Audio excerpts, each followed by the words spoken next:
Olá, meus amigos! Mais uma vez aqui no Egito estamos num templo e esse templo é muito bem conservado.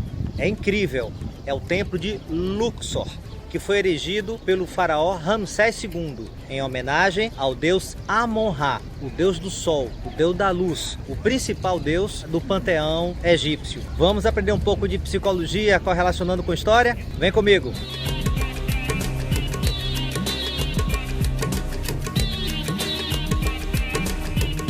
O templo de Luxor possui 4.000 anos e está muitíssimo bem preservado.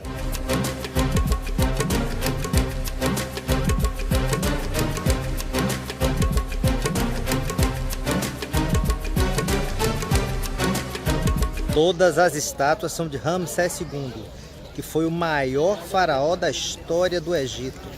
Ele morreu com 90 e poucos anos e depois de 67 anos no poder. Um recorde e algo completamente fora do padrão da época, que se morria muito mais cedo. Dá para perceber que Ramsés II era muito narcisista, porque são centenas de estátuas dele mesmo, ovacionando a si mesmo, colocando em pé de igualdade com a divindade Amon-Ra. Mas de qualquer maneira, o templo de Luxor é realmente lindíssimo.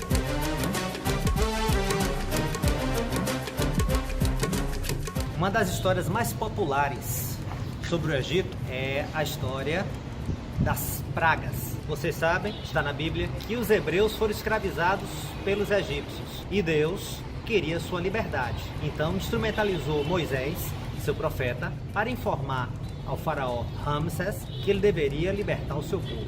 Só que o coração do faraó era duro e ele não queria de forma nenhuma libertar os seus escravos, que eram tão importantes para a sua economia e principalmente para a sua vaidade, para o seu poder. Quem era esse Deus dos hebreus que queria dar ordens para o faraó, que era uma própria divindade, que era o ser mais poderoso da terra na época? E como o faraó não obedeceu a Deus, vieram as pragas, as 10 pragas do Egito.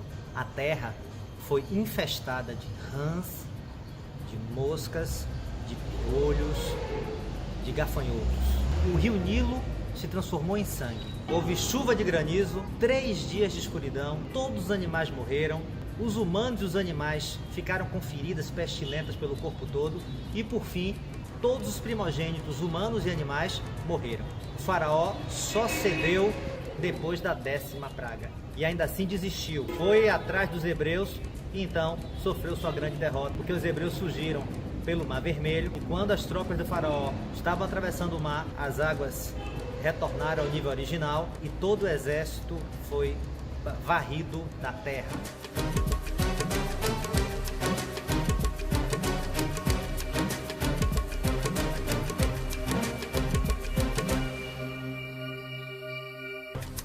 Eu me lembro do caso de uma paciente. Ela me procurou com crise de ansiedade. Na verdade, ela tinha se formado num curso que ela não gostava, mas que era a mesma formação do pai. Ela queria satisfazer as expectativas do pai. A ansiedade eram suas pragas.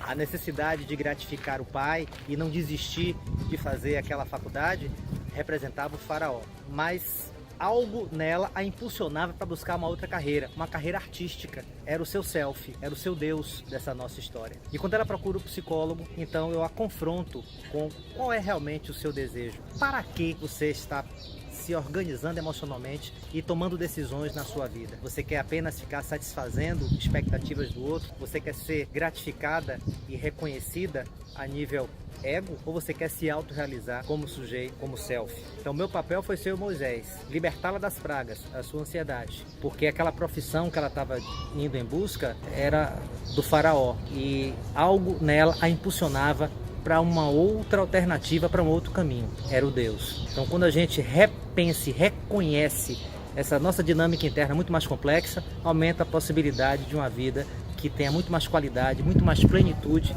e que tenha sentido.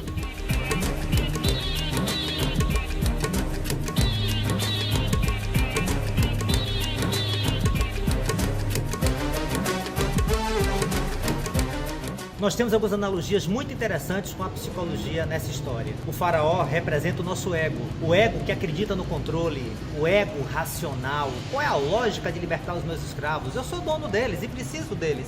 O ego, o faraó, a vaidade. Deus representa o self, a força transcendente que busca a harmonia e o equilíbrio. O self que mostra o caminho da paz, o caminho da harmonização. Deus avisou ao faraó: liberte o meu povo. Esse é o caminho para a paz, para que você continue saudável, para que meu povo siga o seu rumo. Self é quem direciona o caminho do equilíbrio. E era isso que Deus propunha nessa mitologia cristã. Nós temos Moisés, que é o facilitador, é o que leva a mensagem dos dois polos, quem tenta fazer uma conexão, uma negociação entre o self e o ego. Nós temos as pragas, e as pragas representam os nossos sintomas. Quando nós não escutamos o self, quando nós não permitimos essa integração, nós então somos assolados pelo sofrimento. As pragas do Egito representam nossa ansiedade, nossa dor nesse mundo contemporâneo que nos aprisiona num consumismo, num desejo desenfreado de realização imediata dos prazeres de curto prazo. E os hebreus, nessa nossa analogia, representam esse objeto de desejo, de gratificação, representa tudo aquilo que nós almejamos e desejamos, e muitas vezes não é aquilo que vai fazer o nosso bem, é aquela comida em excesso, é a bebida, são as drogas, é o sexo patológico, o poder, a autorrealização de uma forma compensatória da nossa baixa autoestima. Então o workaholic que precisa do trabalho excessivo para se sentir realmente importante e empoderado. Os hebreus representam todo esse objeto de desejo que não é legítimo. Deus representa o self, que harmoniza, que tenta integrar. Moisés, a conexão entre o ego e o self.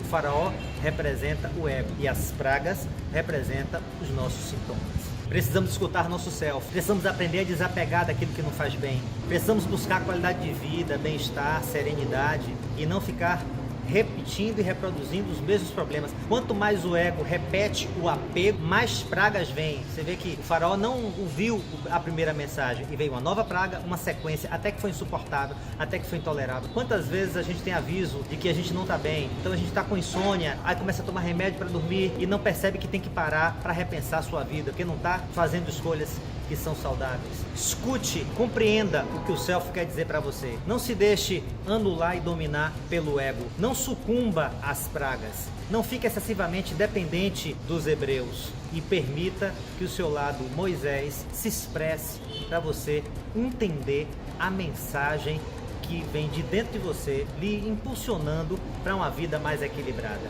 As pragas do Egito podem nos ensinar muita coisa. Eu espero que vocês possam se desapegar do que não faz bem, possam se prevenir das pragas, que vocês possam se conciliar com Deus e que vocês possam reforçar o papel mediador do Moisés na sua estrutura psicológica.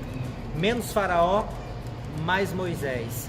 Abra a mão dos hebreus e seja capaz de se libertar das pragas, porque o Deus tem muito a lhe ensinar. Jung diz que qualquer árvore que queira tocar os céus precisa de raízes tão profundas a ponto de tocar os infernos. Então precisa aprender com os infernos para conseguir transcender para os céus. E essa jornada de autodesenvolvimento é importantíssima para que tenhamos uma vida que efetivamente tenha sentido. Boa jornada, meus queridos!